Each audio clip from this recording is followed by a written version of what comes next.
স্বপ্ন হলো সত্যি দিশমিস, স্বপ্ন হলো সত্যি। নমস্কার, আবারও একটা নতুন এপিসোড নিয়ে হাজির হয়ে গেলাম আমি লাজবন্তী আপনাদের সামনে। একটা কথা বলি, আমরা জানি যে গ্লোবাল ওয়ার্মিং চলছে, আর সেই বিশ্ব উষ্ণায়নের ফলে প্রভাব যেটা হচ্ছে, যেটা পড়ছে প্রকৃতিতে, মানে যে ঋতুতে যেটি হবার কথা সেটি কিন্তু হচ্ছে না। যেমন বর্ষাকালে বৃষ্টি নেই, ছিটে ফোটা দু একটা, শীতকালে একেবারে হাড় কাঁপানো যে ঠান্ডা সেটা পড়ছে না। আবার পৃথিবীর অনেক দেশে কিন্তু উল্টোটিও হচ্ছে। আর এর ফলে যেটি হচ্ছে সেটার জন্য ভুগছি কিন্তু আমরা, মানে আমাদের স্কিন এবং হেয়ার ডিরেক্ট একটা প্রভাব পড়ছে। আর এই বিষয়টা কিন্তু আরও অনেক ভালোভাবে বলতে পারবেন তিনি এই মুহূর্তে আমার পাশে। সৌমি, ঠিক ধরেছেন। আমি কি ঠিক বললাম কথাটা? একদম ঠিক বলেছো। গরম যেভাবে বেড়ে গেছে, ঠান্ডা যখন আসছে তখন অদ্ভুত ঠান্ডা। হ্যাঁ, গ্লোবাল ওয়ার্মিংয়ের এফেক্ট কিন্তু আমাদের স্কিনেও পড়ছে। সো আমার এটা বলার আগে এটা বলা উচিত যে গ্লোবাল ওয়ার্মিংয়ের দিকে একটু খেয়াল রাখা উচিত, কিন্তু অ্যাকচুয়ালি আমরা বেশি ভাবি যে গ্লোবাল ওয়ার্মিংয়ের দিকে খেয়াল রাখা উচিত, কিন্তু অন্যান্য অনেক দেশ আছে যেখানে হয়তো পুরো সিটিটাই হয়তো এসিতে চলছে। একদম তাই, তাই না? সত্যি তাই। তো যাই হোক, সেটা অবশ্যই আমরা ডেভেলপিং কান্ট্রি, তাই আমাদের দিকে আগে নজর দেওয়া হয় যে আমরাই হয়তো কারণ, আমরাই হয়তো উৎস। কিন্তু এটা আমার মনে হয় যে এরকমও অনেক দেশ আছে। তো আমরা এতটা নই, যদি 45 ডিগ্রি গরমে আমরা এসি চালিয়ে না থাকি, ফ্যান চালিয়ে, ভয়ঙ্কর ব্যাপার। আর এবার তো তাই হয়ে গেছে না? হ্যাঁ, এবার তো তাই হলো। কিছু না করলেও যেটা আমরা আরব কান্ট্রিতে দেখে এসেছি, মানে গরমের দেশ, মানে গরমের দেশ হিসেবে যারা পরিচিত, সেটা কিন্তু এবার আমাদের এখানে হয়েছে। এবং আরব কান্ট্রিতে হয়তো দেখবে যে ড্রেসটাই কিন্তু একটা ফুল হাতা হোয়াইট কালারের একটা, হয়তো সেটা তারা ওই রোদ থেকে বাঁচার জন্য। তো এইটা কিন্তু এখন আমাদেরকেও এটা অ্যাডপ্ট করা উচিত, মানে অপ্ট করা উচিত রাদার কি, হ্যাঁ একটু ফুল স্লিভ পরবো, যতই গরম হোক একটা হালকা কটনের শার্ট। মানে আমি মাইলোকে স্কুলে পাঠাই, স্কুলের ড্রেসের ওপর একটু হালকা সাদা কটনের শার্ট পরিয়ে দিই, স্কুলে ঢুকিয়ে দিই, ওটা খুলিয়ে নিই, আবার আসার সময় ওকে পরিয়ে দিই। তো এইটা খুব দরকার, কারণ এই ডিরেক্ট সানরেজটা, কারণ আমরা তো সব সময় দেখো সানস্ক্রিন ইউজ করছি না। আমি এটা করে থাকি, তার কারণ হচ্ছে আমার এটা অভ্যেস হয়ে গেছে। আমি ধরো green tea detan body wash দিয়ে আমি স্নান করলাম ধরো, কিন্তু তারপরে ধরো আমার একটু চিপচিপে ভালো আছে বলে আমি গরমকালে অলিভ অয়েল ইউজ করি না। তো আমি স্নান করলাম, করার পরে আমি ময়শ্চারাইজ করার জন্য, আমার হাইড্রেশনের জন্য, সানস্ক্রিনের জন্য আমি ক্যানফেয়ার বডি সেরামটা ফুল বডিতে অ্যাপ্লাই করে নিই। আচ্ছা, তাতে কি হলো, আমার পুরো বডিটা ময়শ্চারাইজিং হয়ে গেল, আমার হাইড্রেশন এসে গেল, প্লাস আমার সানস্ক্রিনটাও রয়ে গেল। জানি না বাবা কখন কি ড্রেস পরবো কি পরবো না, তো আমার ওটা একটা প্রোটেকশন হয়ে যায়। এবং তারপরে আমি ডেফিনেটলি আমি যেটা চেষ্টা করি যে যদি কখনো মনে হয় যে হাতটা ড্রাই লাগছে, তবে গরমকালে বেশি ড্রাই লাগে, ভীষণ ড্রাই লাগে, কারণ অত যে ঘাম বেরোচ্ছে, আমরা যে মুছছি সেই মোছাতে আমাদের যে এক্সট্রা অয়েল আর ময়েশ্চারটা আছে না, সেটাও বেরিয়ে যাচ্ছে। গরমকালে বেশি হয়, কিন্তু আমরা বুঝতে পারি না কেন। তার কারণ হচ্ছে যে ধরো তোমার স্কিন ফেটে চৌচির, সেটা তুমি জলে ডুবিয়ে রাখছো, জল দিচ্ছ, আরাম হচ্ছে, কিন্তু জলটা কিন্তু আরও বেশি ডিহাইড্রেটেড করছে স্কিনটাকে, মানে জলটা কিন্তু আরও বেশি তোমার স্কিনকে ড্রাই করছে। তো ওপর থেকে যদি জল দিয়ে ভিজিয়ে রাখো রে বাবা, ড্রাই লাগছে। তো এই জিনিসটা সেই গরমকালে কেন হয়, কেন কি ঘাম থাকে বডিতে, তো বোঝা যায় না। তো যে মুহূর্তে ঘামটা উঠে যাচ্ছে, একটু ঠান্ডা আসছে, এসেতে রাখছো, হাত যেন মনে হচ্ছে শুকিয়ে খটখটে কি একটা প্রবলেম, নখের পাশ দিয়ে দেখবে মনে হচ্ছে শুকিয়ে চামড়া আমার কি হয়ে গেছে, এরকম হয়। তো এটার নিয়ম হচ্ছে যে তখন একটুখানি ক্যানফেয়ার বডি সেরাম ফুল বডিতে অ্যাপ্লাই করে নেওয়া, অথবা একটু ব্রাইটনেস বডি লোশন একটু বডিতে ইউজ করে নেওয়া। বডি সেরামটা ঠিক কিভাবে কাজ করে?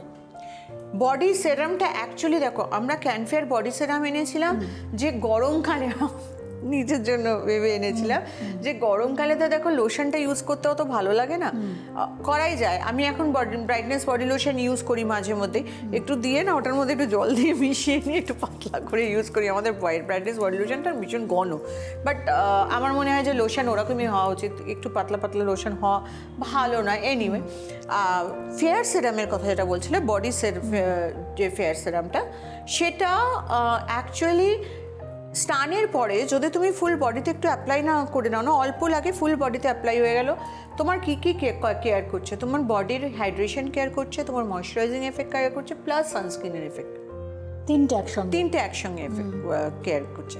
তো এটা তোমার স্কিনকে কিন্তু খুব বেশি সফট রাখবে এবং খুব বেশি কেয়ার আমরা বডির করতে পারি না। আমি নিজেই বলো না, তো pomegranate face and body scrubber আমি হার্ডলি সপ্তাহে 3 দিন ইউজ করতে পারি, বাকি দিন তো গ্রিন টি ডিট্যান বডি ওয়াশই ইউজ করি। তো ডেফিনেটলি সেই হিসেবে যদি বলো, হ্যাঁ, আর যদি কখনো কখনো আমি দেখেছি একটু ইচিং হচ্ছে বা একটু প্রবলেম হচ্ছে, তাহলে তখন আমি অ্যালোভেরাটা ইউজ করি। বাট খুব তাড়াতাড়ি আমাদের কিন্তু ক্যান অ্যাক্টিভ বডি ওয়াশ আসতে চলেছে। আরে বাহ, ক্যান অ্যাক্টিভ বডি ওয়াশ, আচ্ছা।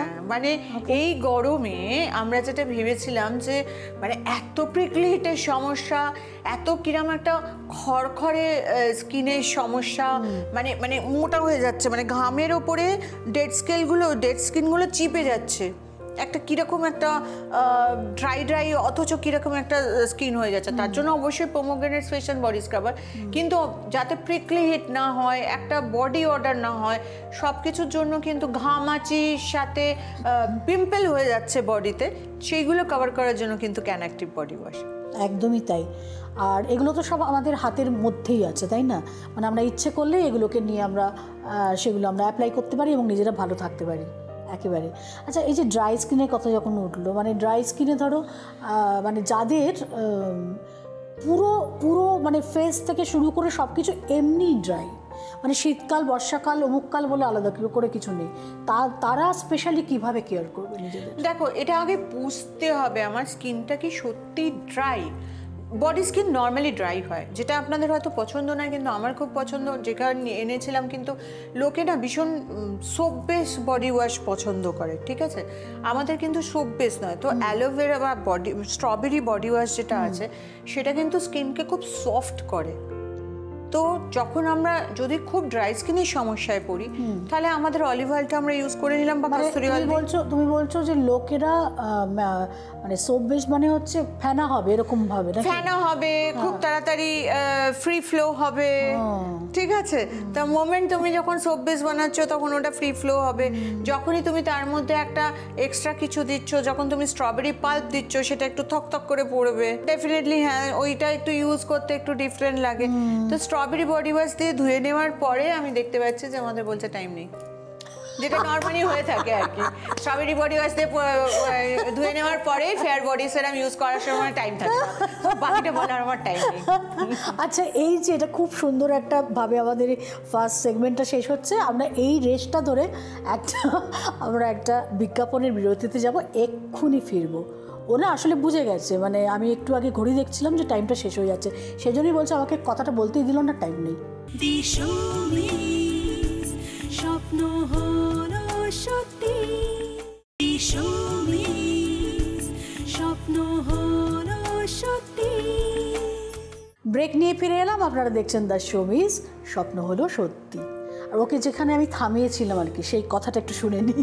আমাদের বডি যদি ড্রাই হয়, সবার আগে জানতে হবে যে আমাদের যে বডি, তাতে অয়েল গ্ল্যান্ড কিন্তু খুব কম, ময়েশ্চারাইজার গ্ল্যান্ড খুব বেশি। আমাদের এখান থেকে অয়েল গ্ল্যান্ড খুব কম, ময়েশ্চারাইজার গ্ল্যান্ড বেশি। তার মানে আমাদের স্কিনকে মোর হাইড্রেট করতে হবে, আমাদের স্কিনকে মোর ময়েশ্চারাইজ করতে হবে। তো সেই কারণে কিন্তু আমি যেটা বলে থাকি যে অলিভ অয়েল যদি ইউজ করেন খুব ভালো, কাস্তুরি অয়েল দিয়ে আপনাদের খুব ফেভারিট, আপনি অয়েল ইউজ করুন। কিন্তু তারপরে স্ট্রবেরি বডি ওয়াশ দিয়ে ভালো করে স্নান করে নিন, করার পরে ফেয়ার বডি সেরামটা ফুল বডিতে অ্যাপ্লাই করে নিন। এর থেকে বেশি টাইম কারোর কাছে নেই, আর যদি দরকারও নেই, কিন্তু হ্যাঁ, সপ্তাহে দুদিন কি যদি ম্যাক্সিমাম আমার মতো একটু হয়, তাহলে 3 দিন পিটপিটানি হয়। Pomegranate face and body scrubber.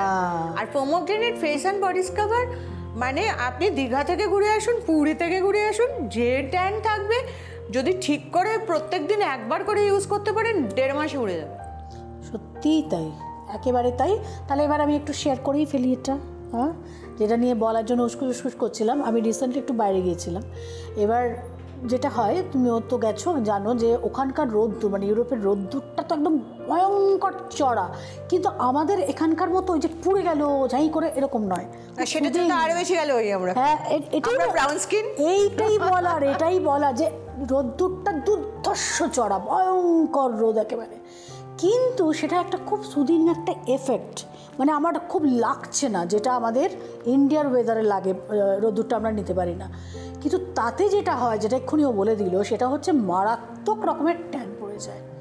মানে পাঁচসামে ঘুরলাম, সারাদিন ঘুরলাম, হোটেলে ফিরে এসে দেখছি পুরো কালো প্যাচ। হ্যাঁ, এইটার জন্য বাঁচতে আমি আগে থেকে, আমি তো অনেক কিছু কানের প্রোডাক্ট নিয়ে গিয়েছিলাম, যেখানে আমি জানি, আমি ভাবছি যে আমি এতবার বিদেশে গেছি, কিন্তু ইউরোপে আমি প্রথমবার গেলাম। তো ন্যাচারালি ওখানকার ওয়েদারটা তো সম্পূর্ণ আলাদা।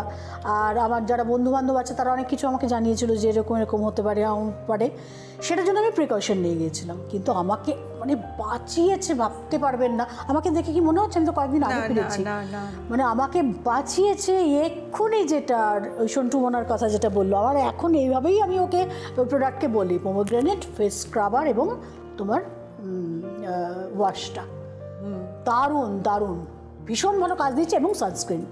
মানে আমি করতাম না, আমি ওটাও নিয়েছি এটাও নিয়েছি। এবার আমি করতাম কি, একদম মানে বেরোবার আগে একেবারে ভালো রকমের পরতের ওপর পরত লাগিয়ে বেরোতাম সানস্ক্রিন। একদম এইটা বোঝা খুব, মানে শীতকালে বেশি কালো হয়, ওই জন্যই আমি বলি গরমকালেও বেশি কালো হয়, কিন্তু হ্যাঁ, বডিতে না একটু সানস্ক্রিন ইউজ করা খুব দরকার, কারণ আপনি জানেন না যে আপনি কখন কি ধরনের ড্রেস পরতে চলেছেন, তো তার জন্য একটু বডিতে সানস্ক্রিন ইউজ করা দরকার। মুখের জন্য তো ডেফিনেটলি হ্যাঁ, আমি সানস্ক্রিন নিয়ে এসেছি হানা নিয়ে।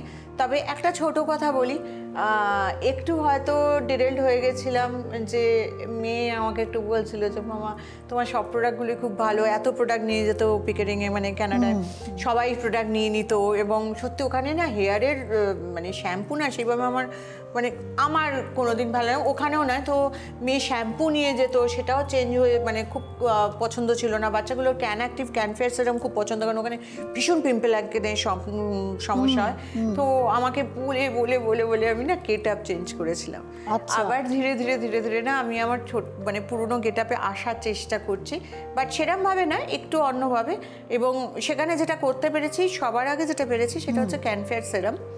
ক্যানফেয়ার সেরাম আমরা নিয়ে এসেছি, এবং যেহেতু আমার কন্টেনারটা একটু অন্য ধরনের এবং অত মানে ইয়ে করতে হয়নি, যেটা আমি সবসময় বলতাম যে প্রোডাক্টের ভেতরটা দেখুন, প্রোডাক্টের বাইরেটা নয়, আমাকেই নিজে মানে একটু টেনশনে পড়ে গেছিলাম। যাই হোক, সেই জন্য এখানে আমরা কিন্তু এখন 10 রুপিস অফ দিতে পেরেছি ক্যানফেয়ার সেরাম এইটাতে, আগেরটাতে নয়, এইটাতে। হ্যাঁ, এটাতে এটার গেট আপটাও আরো সুন্দর হয়েছে, ভালো লাগছে। জানি না, ভীষণই ভালো লাগছে। হ্যাঁ, ঠিক আছে, আমরা চেষ্টা করছি। Easy to carry also. না, আগের ক্যানফেয়ার সেরামটা বোধহয় তুমি ভুলে যাচ্ছ, পেছনেই আছে। না, কেন ভুলবো, ওই যে ওরকম ধরনের দেখতে ছিল। না না, শুরু করার পরে চেঞ্জ হয়েছে। ও পরেরটা বলছো? আচ্ছা আচ্ছা, পরেরটা। এনিওয়ে, সেটা আলাদা কথা। তো আমাকে আপনারা জানাবেন যে এইটা আপনাদের বেশি পছন্দ না গেট আপটা আপনাদের বেশি পছন্দ, কারণ তাহলে আমি অন্যগুলো নিয়ে ভাববো। বাট এখন আপাতত ক্যানফেয়ার সেরাম, গেট আপ এবং ভেতরের যে প্রোডাক্ট দুটোই ডেফিনেটলি পছন্দ। ফেয়ার সেরাম তো ওনাদের পছন্দই, এটা নিয়ে তো কিছু বলার নেই। ফেয়ার সেরাম তো অ্যাকচুয়ালি আমারও পছন্দ, কারণ সারা পৃথিবী ঘুরে এসো, মানে কোনো কিছু একটু বেশি ড্রাই হয়ে যাচ্ছে, একটু ডিহাইড্রেটেড লাগছে, আমি আমার দুটো প্রোডাক্ট মানে সঙ্গে সঙ্গে ঠিক করে, সেটা হচ্ছে ফেয়ার সেরাম আর একটা হচ্ছে vitamin C serum. So any day সেটা তো বলার কথা নেই, কিন্তু হ্যাঁ, যদি পকেট ফ্রেন্ডলি রাখতে পারি তাহলে আপত্তি কী আছে? ক্যানকে আমি পকেট ফ্রেন্ডলি রাখার চেষ্টা সবসময় করব। একদমই তাই, বাবারে ক্যান ছাড়া কি চলবে আমাদের? চলবেই না। সে কবে থেকে ক্যান শুরু হয়েছে? হ্যাঁ, অবশ্যই আমাদের 10 বছর হয়ে গেছে, এবং অবশ্যই আমাদের জীবনের সাথে একেবারে জড়িয়ে গেছে, তাই না? ক্যান ছাড়া কেউ, আপনারাও ভাবতে পারেন না, আমরা তো বটেই, আমরা তো সবাই ক্যানকে ভালোবাসি, সেটা বলাই বাহুল্য। আর ক্যান বলতেই যেগুলো প্রথমে মনে আসে বলুন তো কি? দুটো প্রোডাক্টের কথা, ক্যানের। হ্যাঁ, ঠিক ধরেছেন, একদম প্রথম যে দুটো প্রোডাক্ট, আমি ঘুরে ফিরে আমার যে এপিসোডগুলো হয় আমি এগুলো তুলবই। ফ্রেশ অ্যাক্টিভ, একদম, that is can fresh and can active. আচ্ছা, এগুলো তো নিয়ে অনেক কথা হলো, একটু বলো যে যাদের ওপেন পোর্সের সমস্যা আছে, হ্যাঁ, মানে আমার তো আগে মনে হতো যে মানে মারাত্মক পলিউশন থেকে এগুলো হয়, তো সেটা কি? না বোধহয়, যাদের প্রচুর পরিমাণে অয়েল সিক্রেশন হয় আর যারা ঠিক করে মুখটা ধোয় না, ধরো গ্রিন টি ইউজ করছে, আমি গ্রিন টি আর গ্রিন কফি নিয়ে আবার আসবো, যারা green tea face wash prolong use করেছেন তারা দেখবেন যে তাদের ওপেন পোর্সের সমস্যা অনেক কমে গেছে। বিকজ যত বেশি অয়েল সিক্রেশন হবে তারা কিন্তু ওই পোর্সগুলোকে ঠেলে ঠেলে হুড় করে বেরোবে। সো মানে একটা তো এটা, কিন্তু আর একটা এরকম মানে আমার কেন এটা মাথায় এলো যে আমি যেহেতু বাইরে গেলাম, আমি বললাম যে ওখানেও কিন্তু কয়েকজন আমাকে বলেছেন যে মানে যেহেতু এই প্রোগ্রামগুলো ওনারা দেখেন বাঙালিরা স্পেশালি, বলেছেন যে আমি তখন তাদেরকে বললাম যে তোমরা এইরকম একটা উন্নত কান্ট্রিতে থাকো যেখানে পলিউশন প্রায় নেই বললেই চলে, মানে কি পিওর সব কিছু, জল থেকে শুরু করে সব কিছু, অক্সিজেন নিচ্ছি মনে হচ্ছে কি সুন্দর বাতাস এরকম। তো তোমাদের কেন এটা হবে? অনেক বেশি ভাবেন। হ্যাঁ, লেকে একটা কিছু ছুঁড়ে ফেললে সবাই মিলে চেঁচামেচি করে লেকের জল খাওয়া যায়, তো আমি তো জানি সেটা আলাদা কথা। বলো তুমি কি বলছিলে? আমি সেটাই বলছি যে আমার মানে ওরা যখন বললো যে আমাদেরও ওপেন পোর্সের সমস্যা আছে, তখন আমি ভাবলাম যে এটা কি করে। That is not open pores, that is called enlarge pores. দুটো আলাদা জিনিস। ওপেন পোর্স হচ্ছে যেটা তেলটা ঠেলে বেরোয় বাঁধের মতো আর কি, তো মাত্রা তো একটা টাইমে খুলে দেয়, সব দিক দিয়ে খুলে, ধরো একটা দিক খুলে ভেঙে যেত। আর এনলার্জ পোর্স হচ্ছে স্কিন স্যাক করে গেছে, এবার পোর্সগুলো বড় বড় দেখা যাচ্ছে। ওকে, আচ্ছা, দুটো আলাদা। বেশ, এটা একটু বুঝিয়ে আর একটু বলবে, ততক্ষণ আমি একটা ছোট করে ব্রেকে যাই। সময় হয়ে গেছে, ছোট্ট একটা ব্রেকে যাবো, এক্ষুনি ফিরছি। স্বপ্ন হলো সত্যি,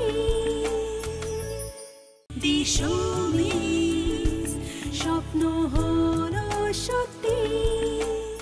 ফিরে এলাম ব্রেক নিয়ে, আপনারা দেখছেন দ্য শো মিস স্বপ্ন হলো সত্যি। আচ্ছা, একটা জিনিস বলো, এই যে অনেক সময় হয় না যে মানে পুরো ফেসটা ঠিক আছে, নাকের এখানে প্রচণ্ড অয়েল বেরোচ্ছে, এটা কি তুমি বলছো? না, এটা দেখো, টি জোন আমাদের ম্যাক্সিমাম অয়েলি হয়, সেইগুলোতে কি হয়, ওই অয়েলগুলো বেরোয়, ঠেলে ঠেলে বেরোচ্ছে, তাতেও ওপেন পোর্স হচ্ছে। কিন্তু যেহেতু আমার মুখে আসার আগে নাকটায় হাওয়াটা আগে লাগে, কার্বন ডাইঅক্সাইড যত বাতাসে থাকে সেটা রিয়াক্ট করে কার্বন ফর্ম করে জমে যায়, তার ইজ কল্ড ব্ল্যাক হেডস। এই যে ফুলে ফুলে যেগুলো যায় সেটা হচ্ছে পোর্সটা নাকের পুরোটা ওপেন নেই, তেলগুলো বেরোবার চেষ্টা করছে, ওখানে আটকে যাচ্ছে। আর তুমি যেটা বলছো যে ইউরোপেও থেকে কারোর open pores, that is enlarged pores, মানে হচ্ছে স্কিনটা স্যাক করে গেছে। আচ্ছা, তাকেই তুমি একটুখানি আমাদের হানারি যদি মনে করো যে, বা আমাদের ক্যানের এসডিফাইং সেরাম, এসডিফাইং জেল তো আছেই, তুমি হানার কুইক লিফটের জেল আর টোনারটা দিয়ে দাও, দেখো তার 1 মাসের মধ্যে তার মনে হবে পোর্সগুলো অনেক বন্ধ হয়ে গেছে, because that's called skin tightening effect. তো যেটা আমাদের হানার স্কিন টাইটেনিং এফেক্ট বা কোলাজেন বুস্টিং মাস্ক দিলে তার সঙ্গে, বাট কুইক লিফট তো দিতেই হবে, কারণ আমরা কুইক লিফট বলি। তো যখন এখানে একটা পোর্স আছে, এবার সেখান থেকে স্কিনটা বাড়ছে, তো পোর্সটাও তো বাড়ছে, সো পোর্সগুলো অনেক বেশি ভিজিবল হয়, তো সেই জন্য ওটাকে বলে এনলার্জ পোর্স। সো অয়েল সিক্রেশন কিন্তু ইজ জাস্ট মানে একটা নর্মাল জিনিস, যেটা আমি এখানের লোকেদেরও বোঝাই যে এখানকার মানুষদের যে অয়েল সিক্রেশন আজকের ডেটে গ্রিন টি আপনাদের অর্ধেকের বেশি ঠিক করে দিয়েছে। যে অয়েল সিক্রেশন, ওপেন পোর্স, এইসবের প্রবলেম যারা গ্রিন টি কন্টিনিউয়াসলি ইউজ করছে, স্কিন ঝকঝকে হয়ে যাচ্ছে, গ্রিন টি ফেস ওয়াশ যেটা বলছি, সেটা অর্ধেকের বেশি কিন্তু অনেকটা ব্যাপারটা থেকে বেরিয়ে গেছে। কিন্তু এখন আমি বলতে চাইছি, কারণ কালকে হয়তো আপনারা বলতে পারেন গ্রিন টির থেকেও বেশি অ্যান্টি অক্সিডেন্ট হচ্ছে গ্রিন কফি, আর দুটোই মোটামুটি অলমোস্ট সেম, শুধু এক্সট্রাক্টেড চেঞ্জ আছে একদম। Green coffee is more antioxidant, মানে গ্রিন কফি কিন্তু আপনার স্কিনের এজিংটাকে ধরে রাখতে সাহায্য করবে। সো সেই জন্য আমি বলছি যে একবার গ্রিন কফিটা ট্রাই করে দেখুন, তারপরে আবার গ্রিন টিতে আমিও হাত চলে যায়, তুমি কি করো? গ্রিন কফি ফেস ওয়াশ এবং গ্রিন কফি স্ক্রাবার, হ্যাঁ ওটাও দারুণ। কারণ গ্রিন টি, পোমোগ্রেনেট, এগুলো আমরা সবাই জানি। গ্রিন কফি আমি দেখছি যে মানে বাইরের দেশে লোকে গ্রিন কফির জন্য মানে মাথা খারাপ হয়ে যাচ্ছে এখনো আমরা সেই জিনিসটা বুঝতে পারছি না। বাট গ্রিন কফি কি দিয়ে যায় তাতেও তুমি আমাকে বলবে, আমি ওয়াশরুমে ঢুকলে আমার গ্রিন কফি পোমোগ্রেনেট থাকে, আমার ম্যাক্সিমাম দিনটা পোমোগ্রেনেটে হাত যায়, গ্রিন কফিতে যায় না। দেখো অ্যান্টিঅক্সিডেন্ট তো গ্রিন টিও একদম ঠিক আছে, ফ্রি রেডিক্যালস কন্ট্রোল করে গ্রিন টিও, কিন্তু গ্রিন কফির একটা অসম্ভব, মানে গ্রিন কফি কিন্তু এখন সকালে সবাই ফুটিয়ে সেটাকে ছেঁকে গ্রিন কফি খায়, মানে শরীর ভালো রাখার জন্য। হ্যাঁ, সো ওটা কিন্তু খুব হেলদি, তো ওটা একটু মাথায় রাখলেই হয়ে যাবে। এই হেলদির কথা মনে পড়লো, ধরো মানে মনে হলো আর কি, যে এখন তো মানে সারা পৃথিবীই মোটামুটি জেনে গেছে যে কিভাবে নিজেকে ভালো ঠিক রাখা যায়, অত্যন্ত সচেতন সবাই এখন। কিন্তু মানে আমাদের দেশে স্পেশালি আমি বলবো যে কলেজ গোয়িং স্টুডেন্টস যারা, তারা অনেক বেশি সচেতন যে তারা কিভাবে মানে ড্রেস কিভাবে পরবে, নিজেদের কিভাবে প্রেজেন্ট করবে এবং নিজেদের কিভাবে হেলদি রাখবে এই ব্যাপারটা। কিন্তু পাশাপাশি বলছি যে একজন হাউস ওয়াইফ, ধরো মানে আমি ওয়ার্কিং লেডিদের কথা বলছি না, যারা হাউস ওয়াইফ এবং যারা পুরো সংসারটা তারা ভালোভাবে রাখতে গিয়ে নিজেদের কথা অতখানি তাদের মনে থাকে না, যে তারা কিভাবে ভালো থাকবেন, তারা কিভাবে একটু হেলদি থাকবেন। ওরা সবসময় এটা মেনটেন করে, ওরা ঘরকে পরিষ্কার রাখে, ফলে সাথে সাথে যদি নিজে না সুন্দর থাকি তাহলে অল ডান। ইটস লাইক আমি দেখেছি যে আমার সঙ্গে ছোটোবেলায় যে বন্ধুরা বড় হয়েছে তারা ওখানে গিয়ে কতটা বিউটি কনসিয়াস হয়ে গেছে, বিকজ তোমার বাড়ি পরিষ্কার, কি তোমার বাড়ি সুন্দর, কি তোমার ছেলে পড়াশোনায় খুব ভালো, কি তোমার মেয়ে স্কলার হয়েছে, কি your husband did this or you did this, কিছুই মানে একটা চূড়ান্ত জায়গায় পৌঁছে গেছেন, কিছুই মানে রাখে না যখন আপনি গ্যাদারিংয়ে গেছেন একটা, ঠিক, আর সেখানে আপনার দিকে চোখ ঘুরে যাচ্ছে না for anything, any reason, for dress. তারপরে আমি বলছি ড্রেসের জন্য, আমি বলছি যে ওরা কি করে, ওরা ইন্ডিয়ান ড্রেস পরে যায়, বিকজ শাড়ি ওরা খুব পছন্দ করে, শাড়ি পরে যায়, যে শাড়ি পরলে সবাই ঘুরে ঘুরে তাকাবে।